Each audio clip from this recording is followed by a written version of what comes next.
Hi friends, Dean here with Escape to Gaming. Good to be back. I haven't been here in a while. I had some more health issues that I've been dealing with.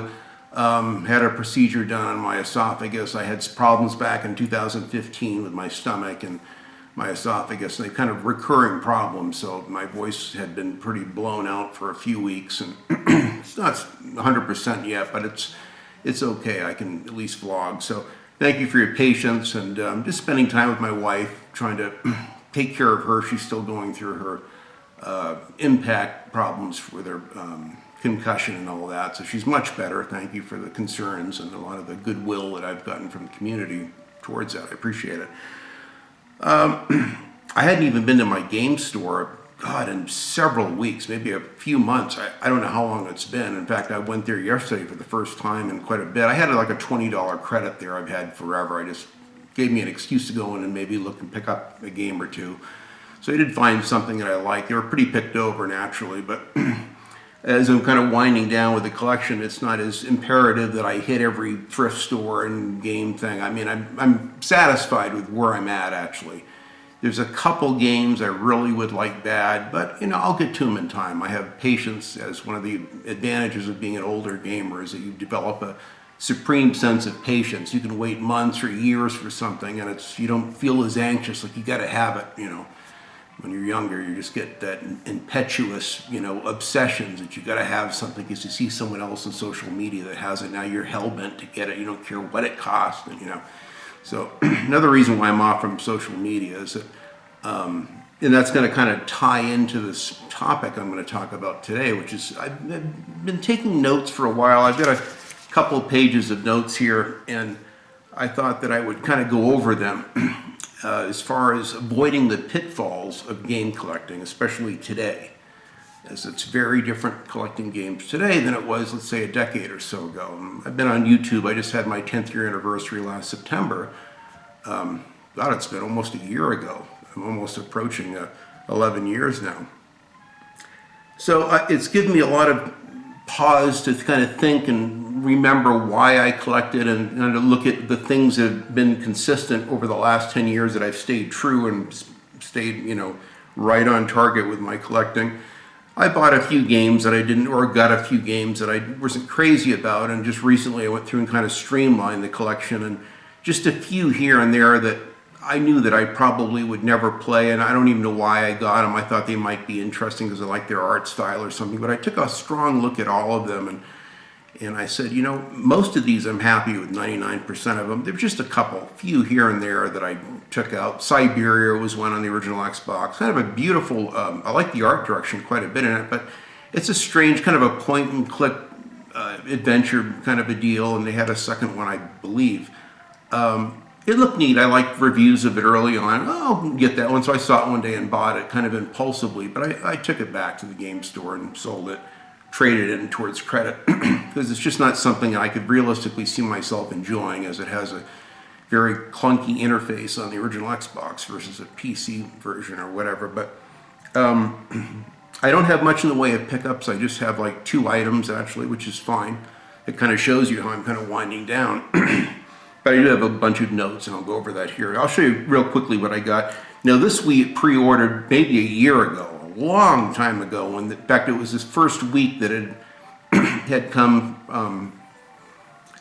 You could get a digital version of it initially, and then I found out early on that Limited Run, this was before I boycotted them, was going to make a physical version of this game. This is that game that's always eluded me because I never really was much of a PC gamer, and it was really only on PC, so I was hell-bent to get it as an enormous Blade Runner fan who saw the Blade Runner 5 times at the theater upon its initial release. Actually, it had gotten poor reviews from Siskel and Ebert and a lot of other movie reviewers at the time, believe it or not. And over time, it went over people and became kind of a cult classic. But I've always been fascinated with the PC Blade Runner game. I would almost go out and buy a old Windows XP computer, or even older than Vista, one of those old ones, just so I could play the original game on PC. And there's been some difficulties and challenges with Night Dive Studios kind of remastering it. But anyway, I pre-ordered the Blade Runner Enhanced Edition. I've got a sealed copy from Limited Run. Now, when I found out that Limited Run had fired that gal that worked there in the company, just because of her political views and who she followed or didn't follow on social media, even though she followed people from the left and the right, they shit-canned her, and I boycotted Limited Run games from that point on. I had already pre-ordered this. I wanted to cancel my pre-order, but they wouldn't even respond to people's emails about canceling, the game. It shows you what a shitty company it is. So I don't give a shit what they make, how important the game is. I will never buy another Limited Runs game. So Jeremy and I got this game, and Jeremy ordered it for me, and one for himself as well, as a kind of a last-ditch collectible. So since I couldn't cancel it, I just said, well, I'll keep it and open it up. So I'll open this up and install it. I already have a digital version of my PlayStation 4 Pro, but it looked like an important game, and it's something that I want to take the time and go through and play it. It had a lot of bugs at launch and issues, I guess. So I've been kind of leaving it alone until I could fix them out. I don't know if this is the definitive edition that doesn't have any bugs. I don't know if you can play it completely offline off the disc, or if it has to download some of it. I have no idea, but this will be my last Limited Run game. I don't care what they make. I don't care how important it is. I think they're going to make like a Quake 2 remastered physical edition, or a few other older, FPS games. And I don't care. I'm not going to get them. I'll have them digitally, and if it means I don't ever get another Limited Run game, so be it. Since they have no desire to make right the wrong that they did, I have to stand for something. And a lot of gamers, unfortunately, don't. And it's kind of the age we live in, sadly. But anyway, so one of these days I'll get to this. I'm not even thrilled to even look at it. Part of me wants to just sell it and get rid of it, but I'll probably keep it anyway. The other game I just got yesterday, now I'm a huge fan of the original Oddworld games on the original Xbox. I just love the art style, the platforming. Gex and Oddworld are really the only cartoon games I like, and I recently got both Blinks 1 and 2 for the original Xbox as well. Now again, here's a Platinum Hits. I don't care. I don't have to be, I gotta have a black box Xbox edition. I'm happy to have Platinum Hits. I don't care if it has a dog-eared manual inside. As long as the manual is in there, I'm happy. As long as the disc is relatively clean. Would I prefer maybe a black label one? Probably. But it doesn't mean anything to me. I have no qualms with having greatest hits or Platinum Hits games whatsoever. It doesn't bother me at all. But I love the franchise, and then I got one digitally. They had a sale on it. I can't remember what it's called. It's another Oddworld game. It's a digital version of the original PlayStation 1 game that they remastered. And I downloaded that on my Xbox One X. And I have that. And then I saw they had an Oddworld Soulstorm. Really looked intriguing. Well, I went through and I saw the steel case, beautiful steel case. It's embossed. You can see it's kind of a embossed hand of the creature, and then it's got the cool tattoos and everything on the backside. Really nice steel case game. And I've got the original labels and what I paid for it here. Came to $33.99. I got it for like $13.99 because I had a $20 credit plus a tax.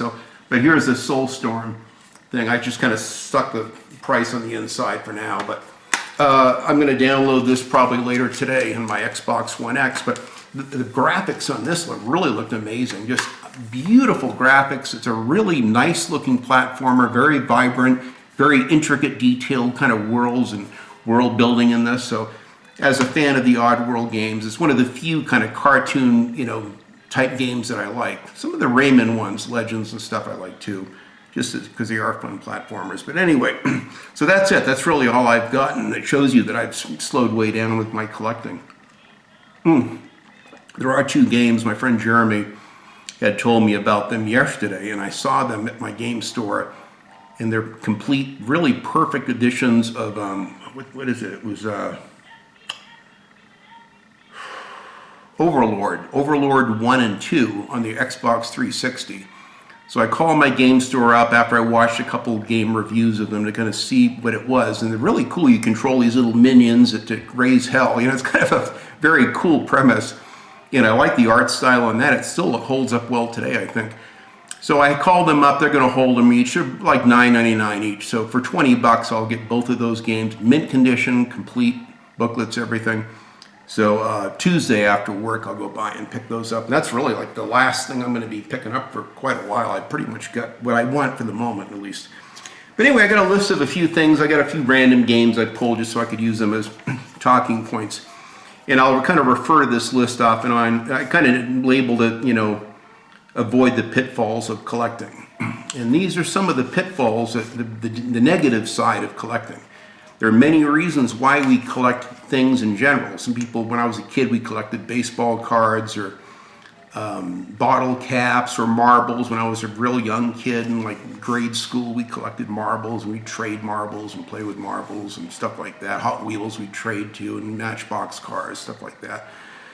But you get older, you think more about collecting. Now you got the means, you got some money that you can afford to buy some things, including a few expensive games if need be. But my God, if I hadn't started collecting like 10 or 11, 12 years ago when I did, I hate to think what all this would cost now. I don't think I could afford it all, to be honest. I mean, at least with a budget. Now again, I can go out today and wave a magic wand and buy a brand new, Xbox Series X, new PS5, another $4,000 TV to play them on. I mean, I've got the money and the credit to where I can have what I want, go out and buy everything I want on eBay just to be done with it, like waving a magic wand, but I can't allocate that kind of money, thousands.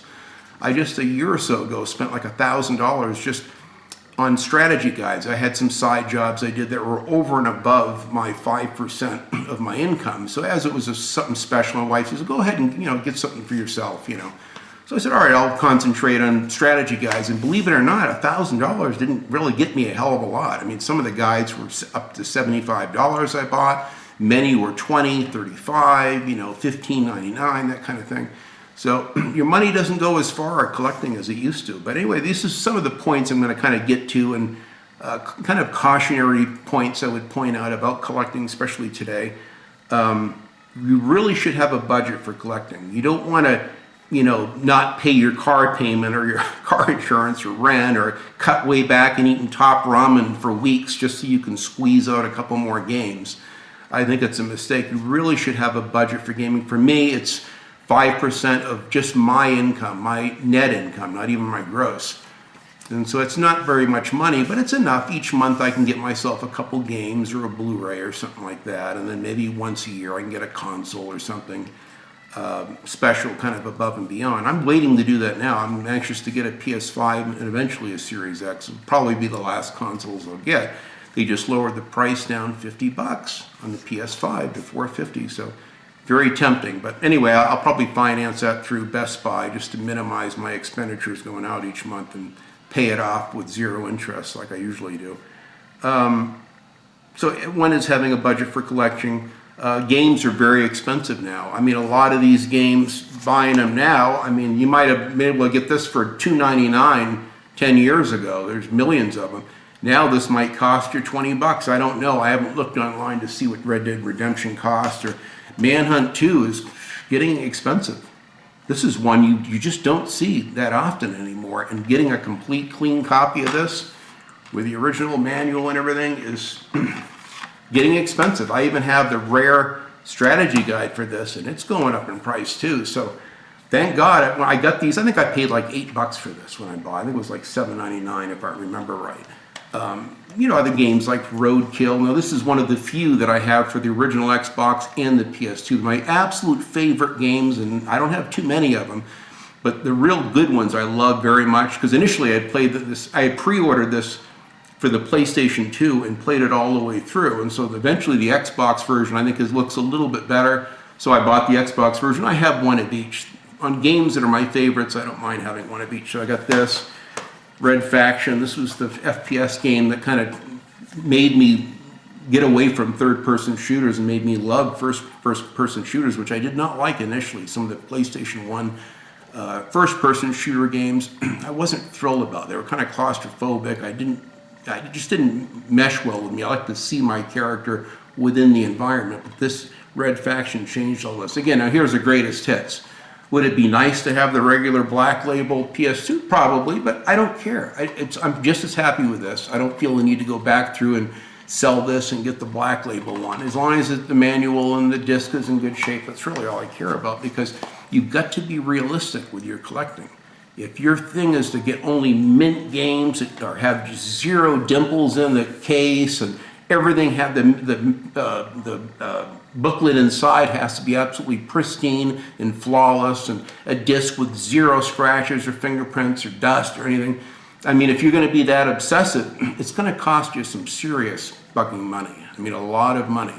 So my advice is just to collect, be realistic with the games that you want, and be willing to get a greatest hits. Be willing to get one that's maybe the manual's a little ragged inside, or there's a little bit of sun-faded damage on the case art or something like that. I mean, sometimes you got to compensate, you know. Here's a Twisted Metal Black, and the case is a little worn. There's a lot of little scuff marks on it. It's not as jet black as it should be, but it's all there. It's all complete, and it's a wonderful game. You know, I'm just so thrilled to have it. If this was a greatest hits, I would have bought it. Wouldn't have made any difference. So that way I can sleep at night. I'm not obsessive about having to have everything perfect, because you can set yourself up for failure. So yeah, games are expensive. Collecting takes up space. This is another point. These are all, you know, salient points with collecting. Games do take up a lot of space. It's one of the reasons why I went out to my 4-car garage to build my game room out there, to where I'm not, you know, dominizing, you know, all the extra rooms in our house. This way we have rooms where if our in-laws need to stay with us, we have room for them like a hotel. Recently, my daughter Paula and her couple of children, she's got a baby and then she's got an 11-year-old girl, they stayed in the other guest room. So if I had a game room in one of those, that would have made it impossible for both of them to stay here. So I gave my wife all the rooms in the house, and I said I got more than enough room for, you know, really nice game room outside in my garage. I got high ceilings, room for all my artwork, shelves, everything. So I'm real happy with the game room. But collecting does take up space, and you'll see a lot of the people, especially in the UK, where space is, you know, at a premium.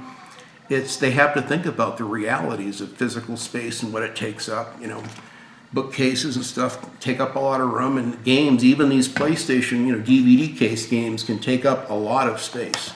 A lot of space. If you have a lot of, you know, big box games, or like all the Sega Genesis games that are original packaging, it can get expensive as well.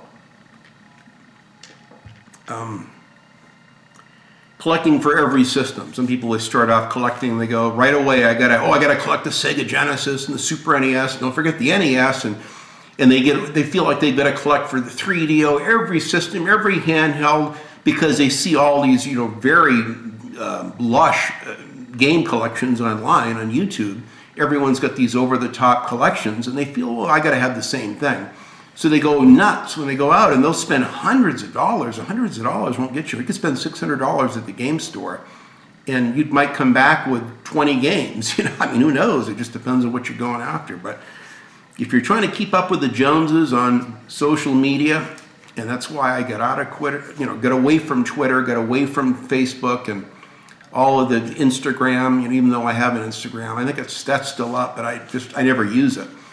But it's people in groups today. There's just much more competitiveness, where everyone's got to have it. One guy shows a video a week. Oh, here's my pickups for they got like 29 games, and some of them are expensive $150 games, and then everyone's got to keep up. Well, I got to, next week another guy goes overboard. Now he gets like 40 games. He's got to, you know, get more. Or people see, like my friend Jeremy, he's got a complete North American original Xbox collection. Very impressive. Has a lot of games. He's got the manuals with him. I mean, good, the cases, everything. A really nice collection. But to realistically do that collection today, do you have any idea what it would cost? Some of those games are hundreds of dollars to just get the complete collection.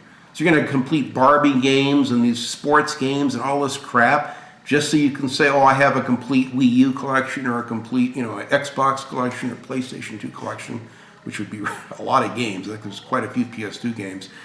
And even the original, PlayStation, there's a shitload of games. I mean, thousands probably. So I've never wanted to complete a complete set. That's just me. You know, it just so happens because Jeremy collected them when he first was gaming, and he never sold his collection, where the mistake that I did make. You know, I play the games for a few months, sell them, trade them in, and get new games. Well, I already played that. I don't need that again. But then later you miss it and realize, shit, I shouldn't have sold those games. They were a lot of fun. So collecting for every system, or these complete collections, I think you really need to rethink that. And it's not realistic. Now, if you have unlimited funds, if you've got, 80 grand to spend on games, or 100,000 or 150,000, whatever, you want to go nuts and get complete pristine collections, it's doable, but it's going to cost you some serious coinage, serious. It can turn into hoarding. I've got friends of mine, I won't name names, that they would buy like every game, go in and just, I'll get this because, well, what did you get that for? Oh, it's cheap, it's only $1.99. So I got it, and I thought you already had it. Yeah, but it's nice having an extra copy, And so they're just like hoarding games. And you look at their collections, and it's just millions of just shovelware type, below average games, and because they're just grabbing everything in sight, just simply because it's cheap, or because they like the artwork on the box, or who knows what. So you got to be careful. There's people that get obsessed with it, and they can be almost turn into a hoarding thing. Even their cars are just filled with games and used games, and the bags and packages they took back from the game store, they're still littered throughout like a mulch in the floor of their car, because they never clean it out. So you can tell the hoarders usually right away, and from the game collectors. We've a lot of talk lately about it can be an addiction. Some people have an obsessive compulsive nature they see someone that has something, they have to have it. They go, I don't care what it costs. And they become obsessed. It really can be an addiction. And it's not just for me. I did it with cars for years. I had to have. That's why I've had 92 vehicles. Because I'd see something, I get a nice SS Chevelle and had it for like 5-6 months tops. And my friends, oh, dude, why did you sell it? I regret it now, obviously. But I'd see like a 69 Charger that I wanted a lot more than the 70 Challenger. Or the 70 Chevelle. So I'd get that. I actually I got rid of my Chevelle and got an 85 Corvette because it was beautiful, black, had a really nice rebuilt motor in it. And so it was a nice car, but looking back on it, that Chevelle would be worth close to $100,000. It had 46,000 original miles, original paint, SS 396 4-speed Chevelle with 411 rear end. That's an extremely desirable car. Working AC, AM radio. I left it all original inside. I just lowered the car and put glass pack exhaust on it, and that's it. Beautiful car. That car today would be 76 to 105,000, probably in there somewhere, depending on condition. But so I did it with cars. I was very obsessed, and I'd have to go to year one restoration and get every piece to make it like brand new again. And you can go overboard and miss the forest for the trees. And then all of a sudden you get hard up for money, and you got to sell the thing you've got $50,000 in, which is not what you want to do. Again, that's on a big grander scale. And that's why when I got into gaming, I said, well, God, I can compare to cars. I can go nuts with games and probably have a pretty robust collection. And it's true, but still, you can get out of control with it. It can be very costly. Can be time consuming to go out. There's a lot of, even in Boise here, we have a lot of thrift stores, lots of pawn shops. And I see a lot of people waiting for them to open the doors. And I don't know if they're game collectors. Maybe they're looking for clothes or 8-track, cassettes to sell, or pick up. I don't know. But it's interesting to see the people that just live for the Goodwills and the thrift stores. To me, I'm not into it. I think I went in one pawn store since I've been here to look at some guns with a friend of mine. We get lunchtime, and he goes, I want to go and look for a new gun for my daughter. And I go, oh, okay, cool, let's go check it out. And I went in there, and they had a lot of Xbox 360 consoles, a shitload of PlayStation 4 and Xbox One X type games. And so I went in there and just looked at the games. I said, the hell with the guns. That's why I realized, I said, God, this is a good place to pick up games. Some of them, it's like they know what they cost online, and they kind of jack the prices up on them. So you're not really saving, I think, anything with most of these places. They're pretty hip to what shit is, because they're in the business to make money naturally, and they want to make as much as they can. So for me, it's time consuming to go to every yard sale, and you can spend so much time when you could be playing games with all the time that you're going out trying to acquire them. So you got to be balanced and really be logical about it.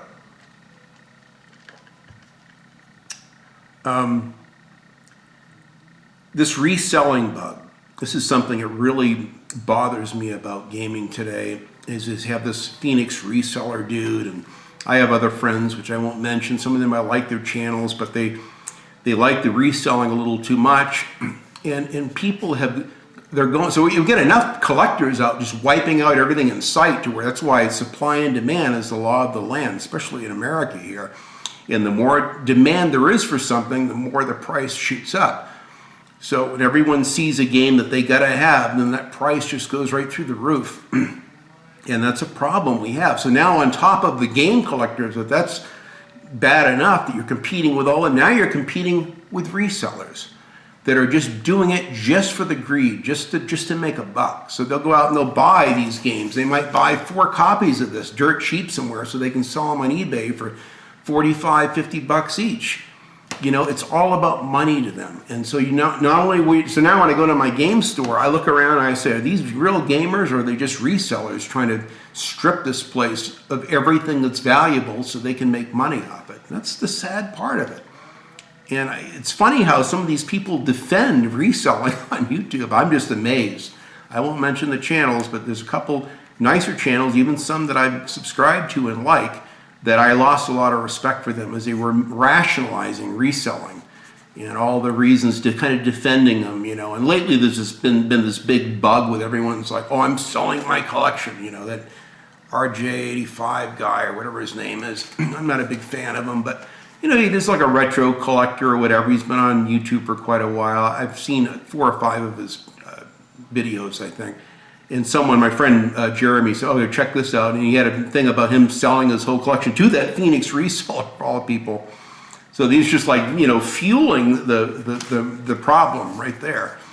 And the greed that's spawned just from his collection is people who've already bought, one guy buys them and then he sells parts of the collection off just because he can make good money off it.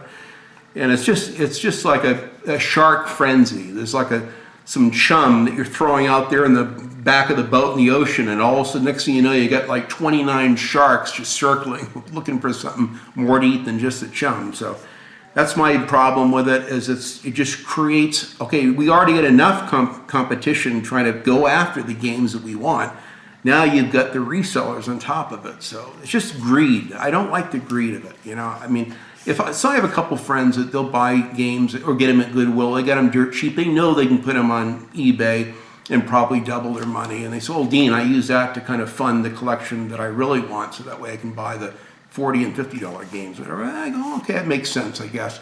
So there's people that are more modest about it, and I certainly understand that. You know, oh, look at this game. I can buy this for $4.99, and I know I can sell it for 30 bucks, you know, on eBay. And so you can't blame them. I mean, but to go out and just to focus on just that dynamic of making money off from games, so you're just wiping out whole supplies of games that people could be enjoying and playing just so you can make a profit, I just can't get behind. But that's just me anyway. Let's see, collecting just for social media clout. I mentioned that. People that collect because they've got to keep up with the Joneses, and so there's a lot of competitiveness with these Facebook groups. Now, when I first left Facebook and Twitter, I kind of hated to, because I was, you know, in the Xbox group and in the Dodge Challenger groups and all of these. I had all these favorite car and gaming groups that I like to be a part of, you know, for game collecting or cars or what have you. But from what I've heard now, I'm glad I got away from it, because it's just a feeding frenzy of competitiveness, which, and then people are obsessed with trying to get that dopamine rush of going out and making, here's my, look what I got this weekend, you know, and I only paid $4 a piece and they're worth 150 bucks each, you know, and it's just become a big farce, the whole thing.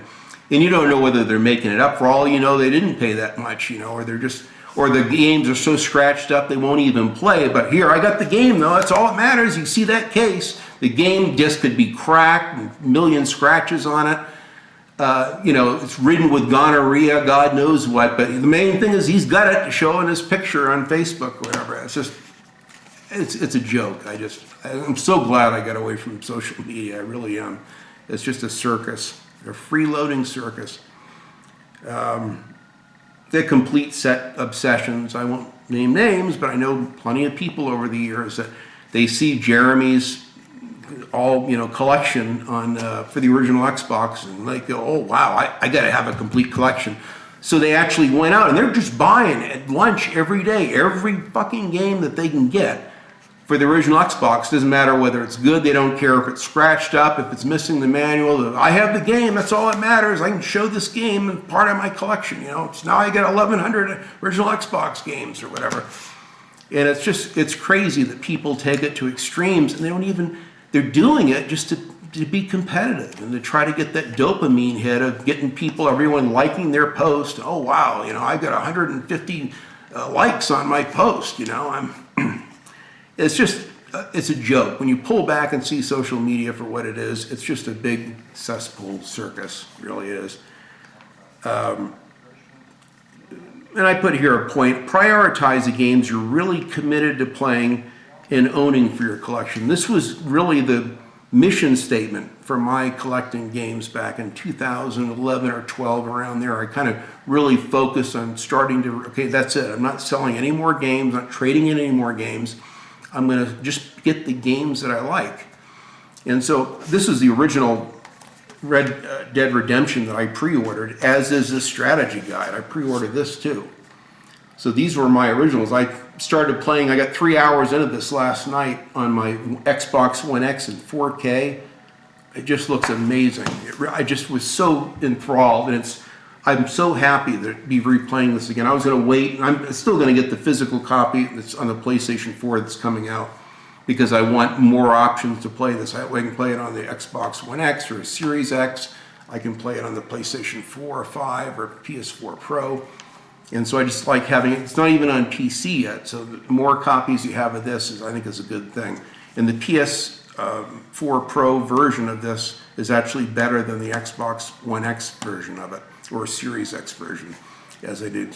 Digital Foundry did a really good comparison of all the ports, and it's pretty good. For me, it looks great. I'm real happy with the way it looks. I don't care if the shadows look a little bit better on the PS4 Pro, but I'll be happy to get that. That'll be one of the last games I'll be getting this year, probably, is that $50. To me, it's worth every penny of $50. I don't like the Undead Nightmare DLC. I never liked the zombies with such an important game like this. I thought it cheapened the game.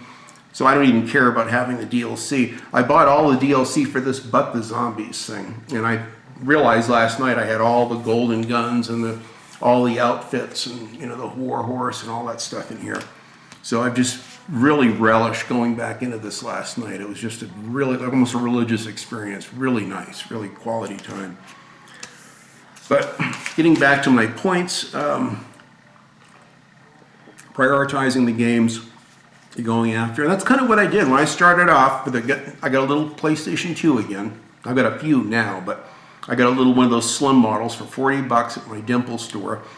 This was one of the first 3 games I bought. I got this PlayStation 2, Twisted Metal Black. In fact, I did get this Manhunt 2 game. I bought it right away, and I think I got Red Faction, and just a couple of my favorites, just like 4 or 5 initially for the first few weeks. And I had a big analog TV. I had like a 27-inch Sony Trinitron, and I had like a 32-inch Toshiba. Really nice big ones. God, I'd give anything to have those TVs now. But it was so nice to go back to playing those games on the original hardware. And I mentioned that in a video several months ago. I said, when you go out and collect, just get 10 games. Just pick one of your favorite consoles, just one, and just get 10 games. And then play those games. Play as 5 of them if you can. And then see was it everything you dreamed of? Do you like the games? Would you definitely keep them in your collection? And then maybe go after 10 more. And then after a while, okay, now maybe get, not just the original Xbox, but now I'm going to get a PlayStation 2. That's what I did. I started off with just a PS2. About 3-4 months later, then I got an Xbox One. The first Xbox, which to me is the Xbox One, the original Xbox. And then I slowly started buying, Xbox games one by one. And so it's that's how I started, and I'm glad I did. I started slow and easy, and then as I felt comfortable, and then I bought more backups. I bought a second full, still in the box, almost new PlayStation 2, a fat model in the original packaging. My wife got me as this birthday gift, which is a really nice gift. and I had that one modded. It's got like a 160 gig hard drive. It's got that bigger adaption thing on the back of it. And I've got like 20 odd games installed within that, the games you can install. It's not quite as user-friendly as the original Xbox one in the way of installing games to the hard drive, but still doable. And then over time, I started building my PlayStation 2 collection up. It's not huge. You know, I might have several dozen games, and that's it. It's very realistic. Mostly exclusives for the PlayStation 2, as most of the games that are on both systems I bought just for the Xbox, the original Xbox versions, because I thought they had the better graphics. A few of them, like, you know, Roadkill. A few exceptions, I have the Xbox version and the PlayStation 2. But again, that's another thing. Don't feel you got to get, you know, Roadkill for this, get it for the GameCube, get it for, I mean, you can go nuts and get, it's like I'm not trying to duplicate and get every game I have for the Xbox. I have, geez, maybe 300 games, I think, now for the original Xbox. I think a little over 300. That's exactly how many Metal Jesus has. He has like 300, and a little over 300, and that's how many I have now. So I finally caught up with him with this, how many he has. Not that that's the reason why I'm doing it, but I just found it interesting. I watched him do his Xbox collection. He goes, oh, wow, he's got about as many as I do at the time. I even commented on it. I said, you get about 10 more than I do. But it's fun. And, you know, and if I get it anymore, it'll be few, just a few, handful, maybe another 4 or 5 or 6 original Xbox games. That's it. I really don't need any more. Very happy with the collection.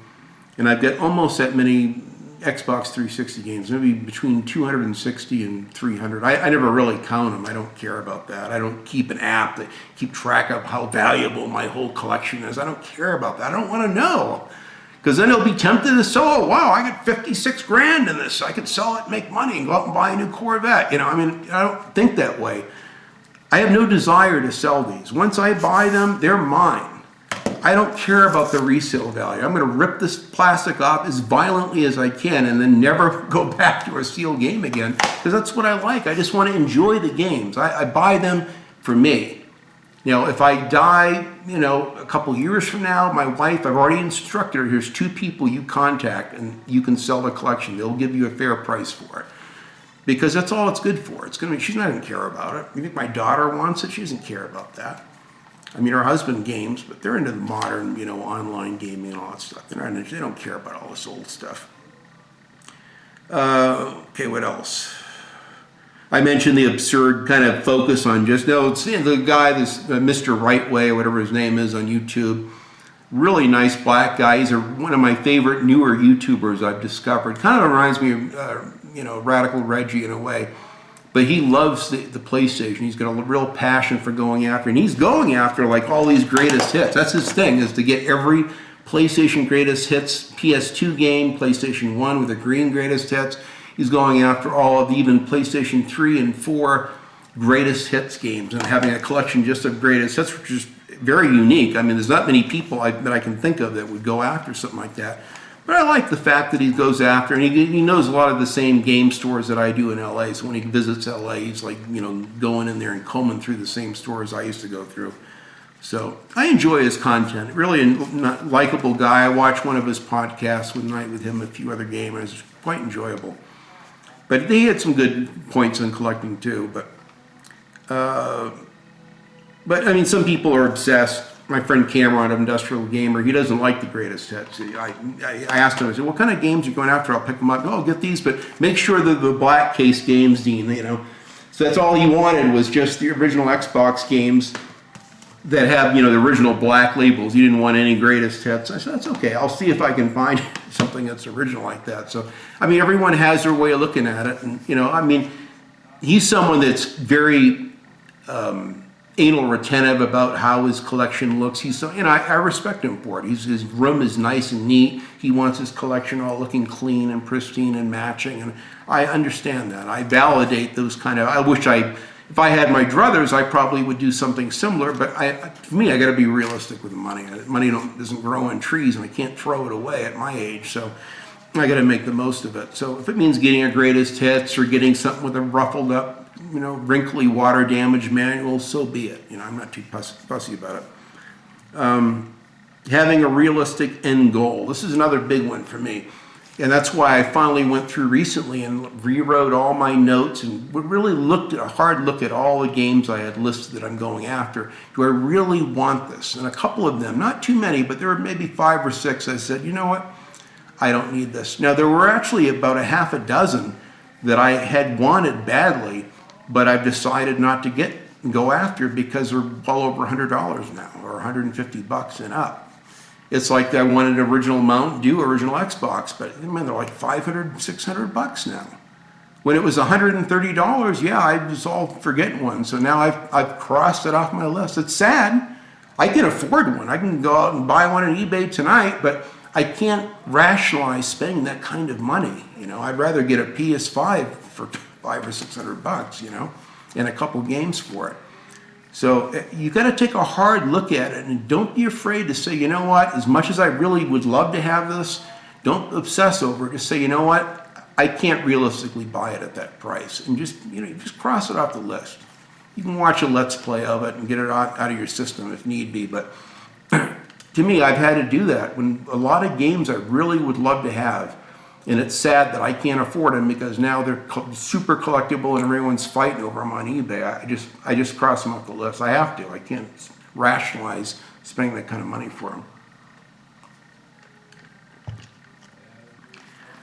And this is another comment from another YouTuber that I heard him say, and I wrote it down because I thought it was an important comment. He said, your passion for playing games diminishes as your collection grows and you're focusing more on collecting than playing the games. And I find that there's some truth to that. Now, to me, I'm able to hold a great amount of appreciation for gaming as well as collecting. So one of those doesn't supersede the other one. But I thought that was a good point, that people can spend so much time collecting, going after the games, that that their desire to play them wanes by the wayside, and it's all about collecting. And then maybe they play a couple games a year or something, and that's not a trap you want to fall into. And I had to check myself for that too. Now that my back is better and I'm able to game, like last night I spent over 3 hours in this, and I probably could have gone 4 or 5. I'm trying to push to see how many hours I can go. I started getting real uncomfortable after 3 hours, but you know, 3 hours is fine. Would it be nice to put in a 6-7 hour session like the old days? Hell yeah, but I'd rather do it over a couple days and regret it the next morning when I get up and go to work, and now I'm sore from being up half the night and tired, you know. So you got to be realistic and be happy with what you have in life, and whether it's, you know, your physical abilities to even game and do things. And people say as you get older, your reaction time goes down. I haven't noticed that myself. To me, my racing games, my reaction times are just as good now as they were 20 years ago. But I have a lot of older gamers. They you know, equate that, when you're old, you can't game good anymore. You're going to be slow. You'll be terrible at, you know, Twitch shooters and stuff like that. I don't agree with that, but whatever you believe in will be your reality. So just remember that.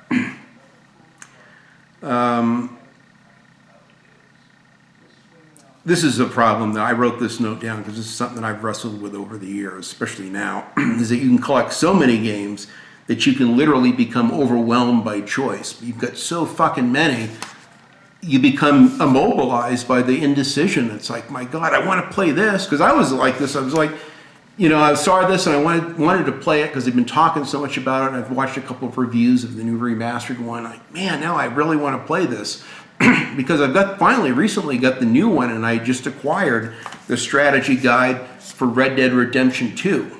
So now, but I don't want to play it before finishing this. I never finished this. I never finished this because I had something tragic happen in my life. I was playing this for close to 5 months. It was the only game I had. I took my Xbox 360 on the road. I had to go away from home during a really rough economy in 2008-9 when things were really slow. And, you know, we were inches from being out on the street, you know, so I had to make every dollar count. And so I only got this game for months and played nothing but this. And then my cat had a stroke, and my wife called me up and says, I hate to tell you this, but Max, something's wrong with him. He had a stroke. He can't even walk upright. He's fallen over. And I go, oh my God. And I just was devastated, and I realized I had spent too much time away from my wife. Like every 3 weeks, I'd go back for 3 days and a 3-day weekend and see her and visit. And then I go right back to work. We were up to like 2 in the morning working our tails off, and I was making good money during a time when the economy wasn't good, so I had to go after the money, unfortunately. But when I came back, I stayed with my cat, and he died, and it was just, I way underestimated how hard I took it. And I said, you know what, I can't ever go away from home. No money's worth this, to leave my wife, and, you know, I could have spent those last weeks with my cat instead of, you know, being away from home and gaming. So I never played this game again. And it's not because I wasn't enjoying it. I was deep into the Mexico missions, more than halfway through it. And it just was, I was devastated. So I finally got over that, got my nerve up to play it last night, and now I'm enjoying it. And I still enjoy my picture in my garage of my wonderful cat, Maxwell. He was 15 years old, so he lived a good life. But it was rough at the end, you know, he was in very rough shape. He stopped eating and he just starved himself to death. It was very sad. I held him every night until he died. It was awful. But anyway, so that's why I stopped playing this, and you know, I'm so happy to be back into this. It brings a little bit of sadness to me, but I feel more joy now. I've made a nice little shrine to Max, and I've, you know, his spirit, right before he died, I got Vinny, and Vinny was like a little kitten trying to play with this old senior cat, and he wasn't digging it very much, Max. But so I still have Vinny, and that keeps me happy to have at least one of my cats. I lost Elliot and I lost Oliver right before we moved to Idaho, sadly. So, but anyway, I know a lot of you guys will care about cats, and a few of you do. But so getting back to this anyway, so. Overwhelmed by choice, yes, you can get very overwhelmed by the choice with so many games. That's why my friend Jeremy, you know, makes a point to say you've got to play your collection. Don't just collect to collect. Take the time to play them. Play an older PlayStation 1 game once in a while. Play an original Xbox or a GameCube game once in a while. It's fun to go back and to play the old thing. You can still play the new games. He loves his, he's got a Series X and he's playing the shit out of it. But at the same time, he likes to play an original Xbox game through backwards compatibility or what have you. And so it's important to do that, and it's why my friend Jeremy is really a good YouTuber. For not only does he have a great collection, but he actually plays the games that he collects, and he always makes that a salient point in his vlogs, and I appreciate and respect him for that. What else? Okay, I got that.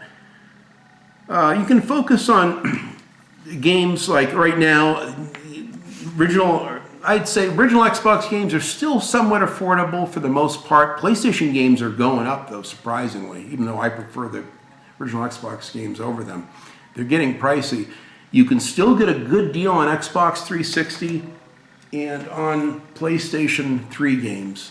Now's the time to get them now. They're already going up in price. The PlayStation 3 is kind of like an island because there's no backwards compatibility for them, unfortunately. And so I have a feeling that these are eventually going to go up in price. And they're going to shut down the original the Xbox 360 store. I think it's going to be next year. They've already announced the actual date that they're going to shut it down, and I wouldn't be surprised if the PlayStation 3 and Sony does the same thing and follow suit. So I say get these games for the 360 and the PlayStation 3 now. The MotorStorm series is a great. Now again, I got a greatest hits version of this. I'm not going to lose sleep over. It doesn't matter to me as long as the game's in there. I got Apocalypse, which I can play on my 3D TV. Plays in 3D. These I would get at PlayStation 3 just to play these. Just these alone I would get. So that's what I did is I got my Xbox 360. I have most of my games that I want for the 360. But I focus mostly the PlayStation 3 on my exclusives that are for the PlayStation 3. That's where I focus on that. Now Shell Shock 2 Blood Trails, I prefer the PS3 version because you use a 6-axis controller to do some of the QuickTime events versus the actual button prompts of QuickTime events on the Xbox 360 version. So this is one of the rare times where I prefer the PlayStation 3 version over the Xbox 360 version. This is a great game, very underrated and high on my list. Great zombie game. Don't ever overlook this one. It's very eerie, very creepy and disturbing. Twisted Metal, I will get a PlayStation 3. In fact, I did, just to play this game. I got my first PlayStation game just to play the first Twisted Metal game, which I got my tall box. It's another thing, I love collecting of the tall box games. I love them. Here's another one, the original Road Rash game in the tall box. I used to have the jewel case version of it too at one point. But yeah, this is a great game. What's nice about the PlayStation 3 is they have these trilogies. You got the Killzone trilogy, great deal with Killzone 1, the first one, which is typically a PlayStation 2 game, remastered in the trilogy for the PS3. I love that Sony did this. They got the Tomb Raider trilogy. Great. Now, I also have these all individually for the Xbox 360, but it's still nice to have them all in one package. They did the God of War collection, another great one. They did the Mass Effect trilogy. Now, I have all three Mass Effect games for the Xbox 360, and I have the new Legendary Edition remastered for the Xbox One X or Series X. So you can get really good deals on a lot of these, especially like the Sly Cooper. There's some of them, and the Ratchet and Clank ones are going way up in price. That I mean, are big bucks now. So now's a great time to get PlayStation 3 games, and the same thing with these Xbox 360 games. I mean, I love my 4K PS4 edition of this. I play on my Pro, but this is my original version with all the extra missions that came with it. It was a special edition I pre-ordered. Godfather of the game. Now, I have the original version of the Godfather of the game because that's how I played it initially on the original Xbox. But later, I've never played the PlayStation 3 version or the Xbox 360 version. In fact, that's one of the last two games for the PS3 I'm going after. Is the Dawn edition of this for the PlayStation 3 is even better, I think, than the Xbox 360 version. That's another one, but it's going up in price. I never see it, on sales. So I have a nice limited edition box set of it for the original Xbox. But it's such an important game, and as I first played it on the original Xbox, I wanted to have, even though I prefer to play the remastered version on this. A lot of games that aren't backwards compatible, like I mentioned before, Wolfenstein, Singularity, both by Raven Software. Two great games. This is why it's worth having a collecting for the Xbox 360. Not just for the backwards compatibility, but wonderful games. These are fantastic games, in my top 10 games of all time. Both of these, especially the Wolfenstein from 2009. There's not a lot of the compilations for the 360, but here's a real good one. If you get this, jump on it. I got this pretty cheap. Far Cry compilation includes 3 games. You get Far Cry 2, 3, and Blood Dragon, all in one package. So you get there's a couple of them on the Xbox 360, but not too many. Max Payne 3, a must get. And this is what I went after. And again, I pre-ordered the special edition of this with a statue. This was the one I got at launch too, Spec Ops: The Line. These are great must-play games that are, I think, better than a lot of the newer games coming out today. These are all worth going after. So now is the time to get a good deal on these Xbox 360 games. PlayStation 3 games, still somewhat affordable. The PS2 is starting to get way up in price. The GameCube, forget about it. I mean, they're like nuts, the prices. The games that I want, I'm like, I may have to rethink it. I'm going to try to get the Star Wars Bounty Hunter. That's really the only one that I want for all the systems. I have a PS4 version. I do have a PlayStation 2 version of that. But the better one that had the better shadows and the better graphics was, believe it or not, on the GameCube. So that's one of the last GameCube games I'm going to go after. Just because I like that variation of it. I like to see it versus the PlayStation 2 one. So these are all great games. And, games like Scarface, World Is Yours, that's a great original Xbox game. You can play it on the Xbox 360, but you lose the widescreen. So you can put your TV in widescreen to compensate for it. There's little tricks you can do with some of the play that kind of beat the not the greatest, backwards compatibility. I didn't think the backwards compatibility was very good on the Xbox 360. It's great on the Xbox One X, but for the 360 trying to play original Xbox games, not really. I think you're better off having an original Xbox to play them on. Freedom Fighters. Initially, I had this for the PlayStation 2. But I didn't really need both versions, so I sold my PS2 version or maybe gave it to a friend and just kept this one. And that's a way to save money. You don't need to have it for the PlayStation 2. I mean, every game is just redundant. And are you going to play both versions? Are you going to play the PlayStation 2 version and then sit down and then play the Xbox version? Realistically, no. So that's why I sold them. You know, Return to Castle Wolfenstein. Now I got this version and I got Operation Resurrection for the PlayStation 2. It's a different version, very different. RPG elements are different. It looks the same on the surface, but it's a much better game, believe it or not, on the PlayStation 2 than it is on the original Xbox. Wonderful, unique games. Like all these Midway games are really over the top with violence and gore. Psyops and Mindgate Conspiracy, fantastic games. These are great games. Second Sight's another good one. This is one of the first games I got from my Xbox collection. Land of the Dead, Road to Fiddler's Green. I bought an original Xbox, brand new in the box, just to play this game. Because I wasn't a PC gamer. You can only get it on PC or the original Xbox. So, wonderful game. You know, the PlayStation 3, the PlayStation 1, 2, I got some great games. All these Need for Speed games are still fun to play today. You can play this on a PlayStation 2, Slim in particular, which is awesome. Road Rash 3D, my original version, which is a black label, but I have no qualms with getting a greatest hits. I've now got 2 versions of Duke Nukem Time to Kill. I've done another version just to have it, and this one has a crack on the case, which is no big deal. The other one's a little bit cleaner, but that's okay. And I finally got a Land of the Babe. I'm trying to get one of these for my good buddy Silverwings 21. I'm keeping an eye out, and the minute I see one, I'm going to jump on it. I just don't want to spend $100 for it if I can get it for 40 or 50. So I'm just showing you a few games here just to kind of talk about with my collecting notes. Let me go over the last few points here. 7th and 8th gen games. Yeah, I'd focus on those. PlayStation 4 games are quite collectible right now. Now's the time to get them. You can get tons of them, dirt cheap. They're like $5 to $8 all day long. Same with the Xbox One games. A ton of them you can get really affordably. And you can play them backwards compatibility on the Series X, the Series S, or on the PS5.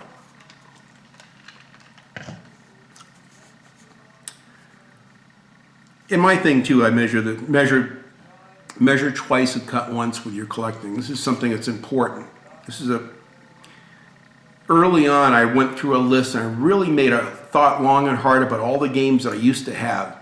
Did I write them all down to recollect all of them? No, just the ones I really liked. There's some that I kind of like, but I knew realistically I wouldn't play them again. So I just crossed them off the list. Would I like to see them in my collection? Certainly, but you got to be realistic. And by being realistic, especially in this day and age where inflation's eating everything up and it's way too expensive to live. I mean, it's costing, people can't afford new cars anymore. People can't afford to buy a house. The American dream was to have, be able to buy a car for your family, to be able to buy your own house. And those goals are, going by the wayside. So I put a priority on those dynamics of life and building things for life. We have no credit card bills. We just have our car payments and my wife's student loans and a mortgage, and that's it. I paid off all my credit cards. I had like 20-something grand in credit cards. It took me years, but I finally paid them all off. And now I have more cash, so I can spend a few bucks on gaming, but I got to be realistic. I mean, right now I'd love to get a PlayStation 5, but I just can't. I can't warrant it yet. I mean, the RoboCop game might be a good reason to get one. I'm thinking about it. Definitely for the Space Marines 2, Warhammer Space Marines 2, I want to get a console. That may be the reason to get a console. And that's coming out in a ways off. It's not going to be ready for a little bit of time yet, so that'll give me more time to save up for that one. I just spent almost $5 grand on something that's really important for my gaming. And you may say, what the hell is $5,000 that relates to gaming? Well, it's not a gaming PC, but it's something that, believe it or not, makes an enormous difference in my gaming. So I'll get over that. It's kind of an overcast, rainy day today, so now it's not the time I can show it yet, but I'll be showing it in a video soon. It's something that really makes a huge difference in my gaming. I actually used it yesterday and made an enormous difference in being able to game during the daytime. But so yeah, getting the games that are collectible now, that are affordable. a lot of games, the Super NES and N64 games, man, they're pricey. I was just at my game shop yesterday. There's a couple games I wanted, but they're 40 and 50 bucks and 60 bucks. And, you know, and it's probably worth it for some of those games, but some of them I just want to go home and review them a little bit more and make sure it's really something I can see myself playing, because they're really expensive. The Nintendo stuff is like skyrocketed in price.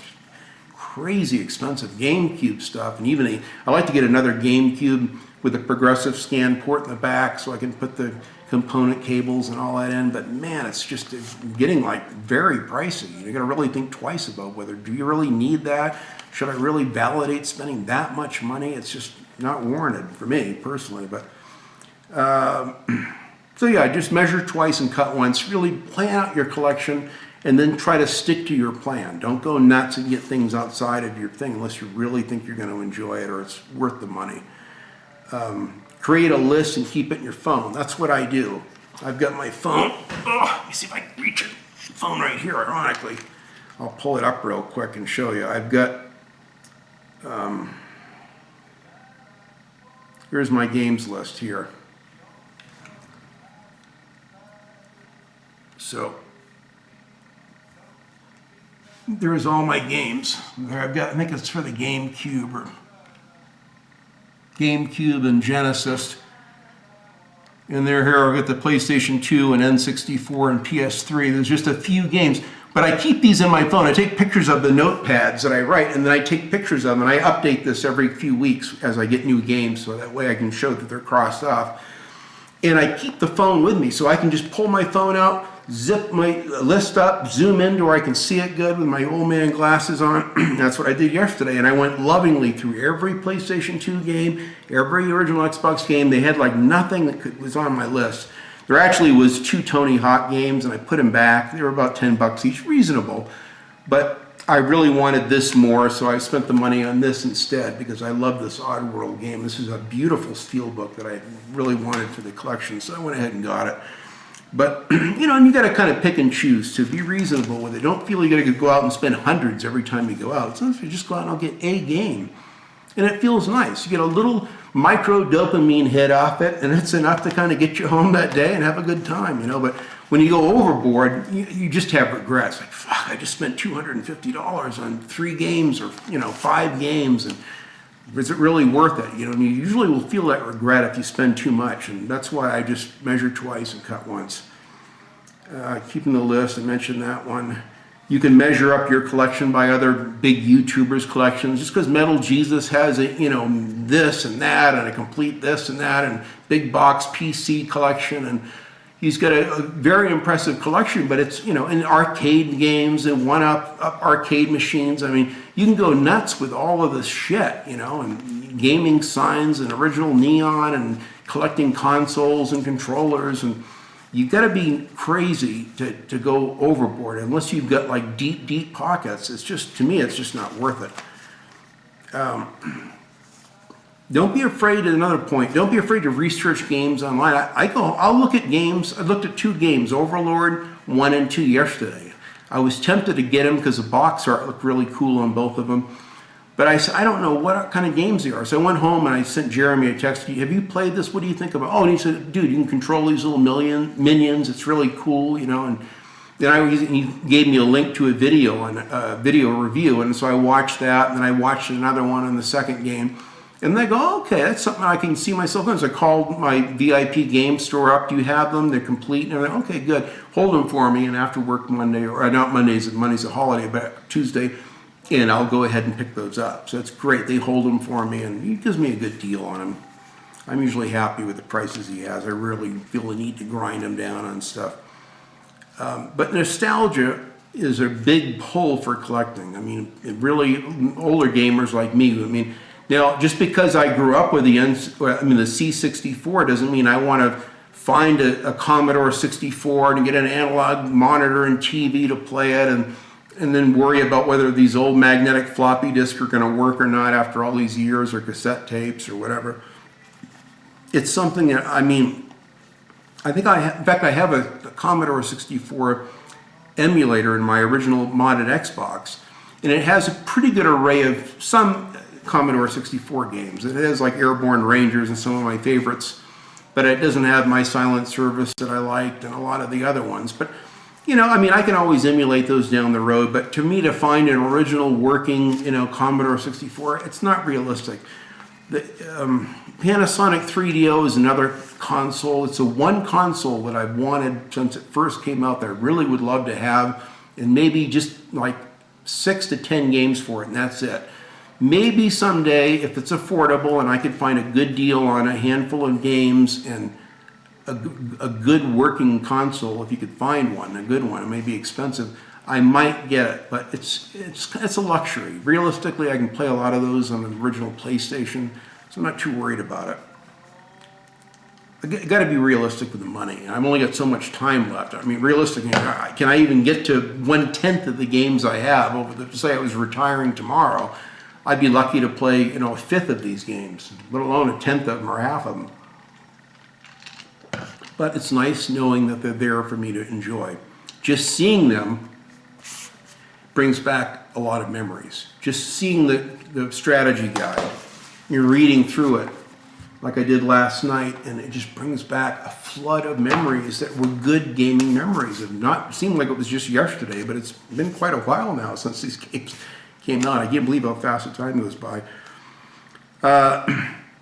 But each game, like I mentioned in one of my rants a while back, is like a special memory, like a capsule of time, you know, a moment in time of enjoyable. It takes you back to the 90s or the early 2000s or whatever. And the nostalgia is strong. It's a big pull. It's hard it tugs at your heart, you know, the nostalgia. And you can go nuts and go overboard with buying too many games. You got to be careful and just kind of see it for what it is. Enjoy the nostalgia, but don't buy just based on nostalgia. A lot of those games you thought were great as a kid, they may not be that great playing them today, especially the Commodore 64 and even the original NES. In the Atari 2600, some of those games are still fun, but they're very limited. Many of them haven't aged particularly well. I'm okay. I can put myself back in time and play them and thoroughly enjoy the C64 games and even those, you know, really old NES games and stuff. But it takes a special person with an imagination to really be able to play them and still derive joy out of them. People, a lot of these kids today, they just think of like committing suicide if they were forced to play a Atari 2600. They'd rather put a gun in their mouth, you know, than play one of those. That's terrible. It's boring, you know. Where's the graphics? You know, they got to have everything. So we grew up on very little. So go out and buy a game just based on the packaging. Wow, Road Rash 3D. This looks pretty cool. Look at this, with bikes and guys get clubs and bash the guy off his bike. And so you'd sit and you'd look at this for maybe 20 minutes in a game store. Back then, we didn't have YouTube. You didn't have any video reviews. That's it. You just see it on the shelf and go, looks pretty good. It's $50. $50. $50. And people are complaining about games at 70 decades later. It was much more expensive to game, I think, back then. Because this $50 back then would be like $125 to $140 in today's money. Can you imagine buying a game for $140? And yet people are whining about, oh, this new Red Dead Redemption's a ripoff at $50. It's outrageous. It's a beautiful game. If the PlayStation 4 was the only way I could experience it again, and it would cost $99, I'd pay $100 for it, gladly. It's a special game to me. Not many of them. I wouldn't pay $100 or $70 for every game, but some of them, and it's only $50. And then you get that Dead Nightmare thing, which I could care less about. But just to play it on my PlayStation 4 Pro, you're damn right, I'll spend $50 gladly. I'm gonna go down and get my butt down there and pre-order it this week. It's coming out, I think, in October, the physical version of it.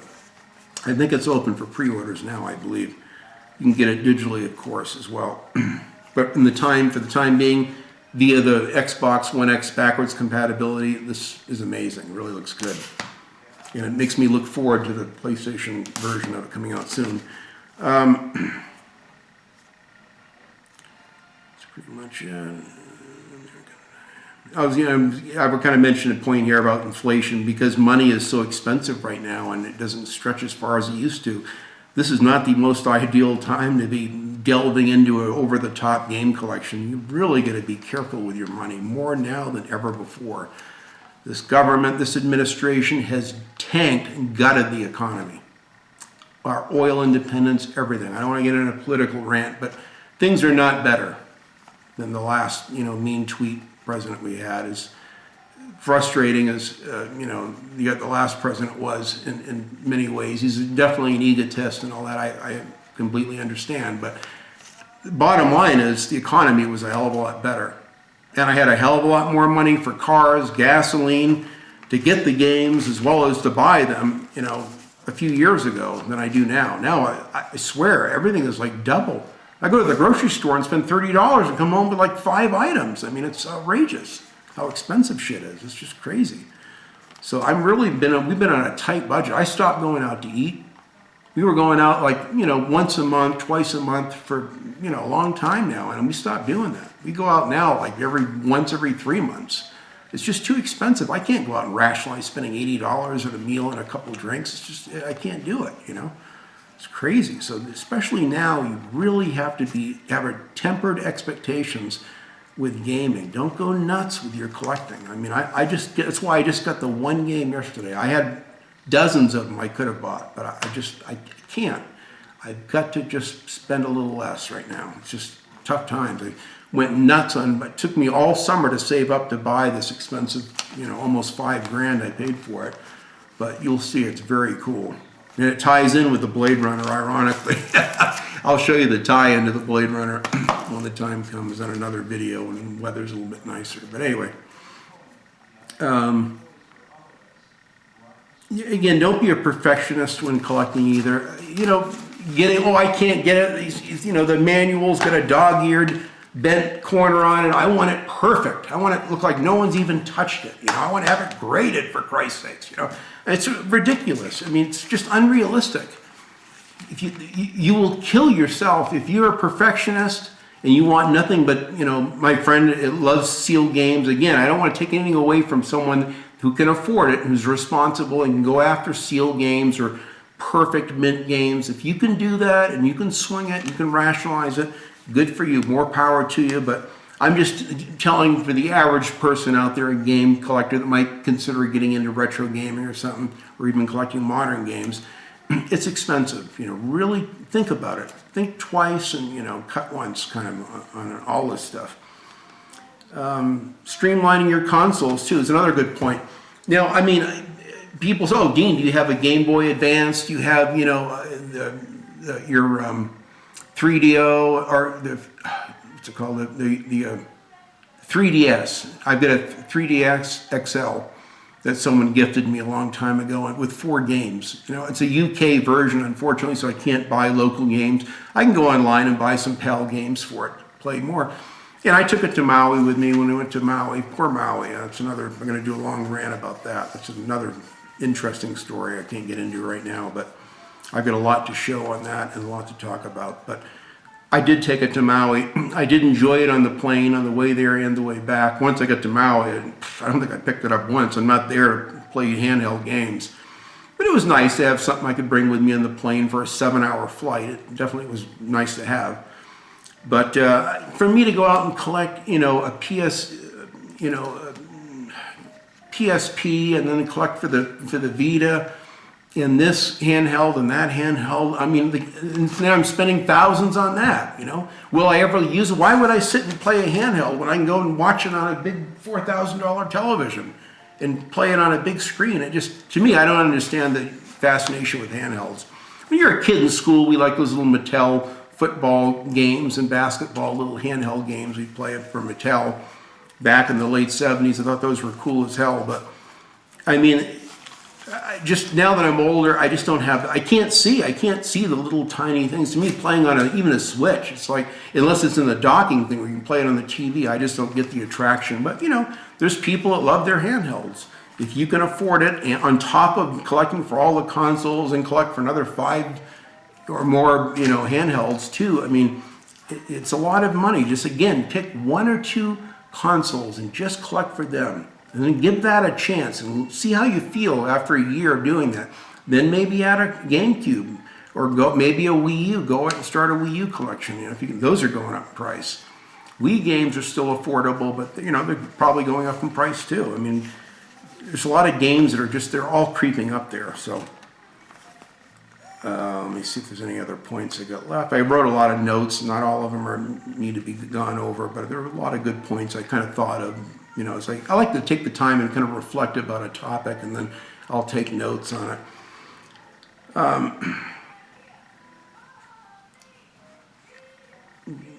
Yeah.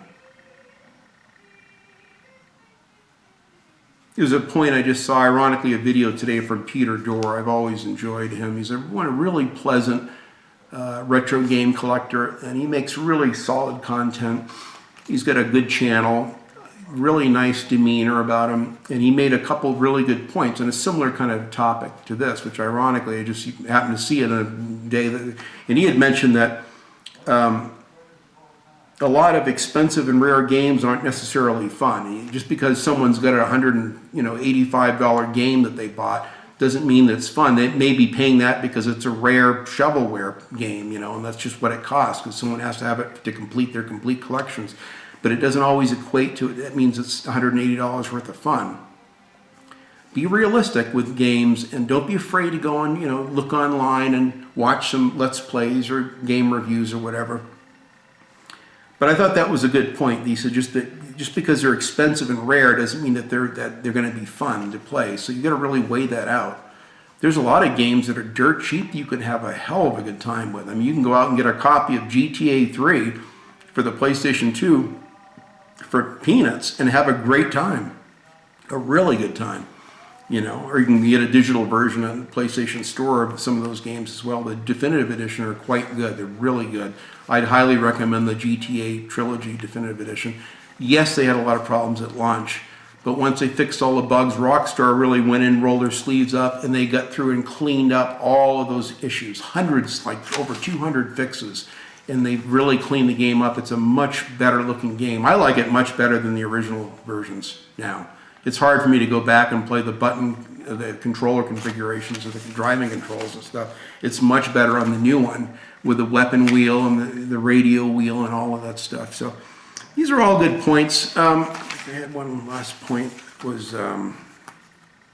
this is something I thought about, you know, these Maui fires, everyone lost everything. I just watched a video today. It showed a guy and his wife and just a little couple, probably don't have much, living in an apartment, and they were kind of vlogging as they're seeing the winds and the fires and the smoke and God, should we leave? Should we get out? And they lost everything in this fire. Everything. And they got out in their car. Luckily, they took a few important things with them, got in the car and got out just in time, but right before everyone got locked in place and burned to death, sadly. And it really touched home. I mean, it makes you realize, you know, my friend Angel, the one that he's been a good friend of mine for years, and he's helped me with a lot of games and things I like. Really a nice guy. Went down to LA to hang out with him and really had a wonderful time at a restaurant with him and hanging out. He lost in a flood. When he first moved to Texas, all of his games were destroyed, all of his retro consoles, everything. Heart is bled for him. I felt so bad. So he's still, years later now, he's starting over and he's slowly picking up a game here and a strategy guide there. But it's just so sad. But we got to realize that these are material things, and they can easily get damaged, be stolen, be consumed with fire, water damage. Anything can happen. And you got to really force me to really look at my collection and everything I have in general in my personal life, my material possessions, and what if I lost all of this? You know, I lost my computer with all my pictures in it and my videos I've made over the years and stuff. I mean, it would be devastating, but you know, and I'd have to start over with another collection. I couldn't have all this stuff back. I couldn't do it. I would have to collect maybe 1 or 2 consoles with a handful, half dozen games for each, and that would be it. So, and I'm prepared for that. You know, if something happens, I mean, you got to realize what's important in life. They're people, not things. And it's important to just don't get so into your collecting or your cars or whatever you're into, and you miss the joy of the people around you. You miss the little things in life. And sometimes the little things in life, I'm really looking at with a tremendous amount of appreciation, everything I have now. with a much more solemn level of appreciation for what I have. Because, and in fact, what was that guy that, Jimmy, and lots of games, Jimmy guy there. I think he's still on YouTube. He rarely makes an upload. But he was in the Napa fire, lived in Napa, not far from where I lived in Sacramento. And his fire swept through after the power lines from PG&E fell and caused a big fire. It burned, half of Napa and the Napa countryside up. His home was gutted, leveled to the ground with just ash and rubble. And amazingly, they found their cat. They went back a couple days later, and the cat was still there. I don't know how he survived it. And then they got their cat, but he lost everything. He had a huge game collection. And I just felt so bad for him. He lost all of that. And you could see how much his whole collection meant. He's just now still collecting, starting to get it back. He doesn't have near as big of a collection as I have, but he's trying to slowly get some of it back. And it's just, my heart goes out for him, all of these people. It's tough, so many of us, we could lose everything. So you got to keep that all in mind, that they're just things. Don't place so much importance on getting obsessing over a $500 retro console or something that you're, forsaking your bills, your wife, your children, or your quality time with just your pets or whatever. There's so much to be appreciated and to be thankful about collecting. And it is nice to have the games and guides and all this stuff. But at the end of the day, we really have to appreciate what we have and just be realistic with your expectations. I mean, if I was starting over today, I wouldn't have probably 20% of this. I'd have a lot smaller collection. I just did it when it was affordable, and it was easy 10 years ago to get a lot of these for a couple bucks each. So I could each weekend I could get a whole bunch of games for $12 to $20, and then come back with 5 or 6 games. Not anymore. That gets you one game or a half a game today. It's expensive.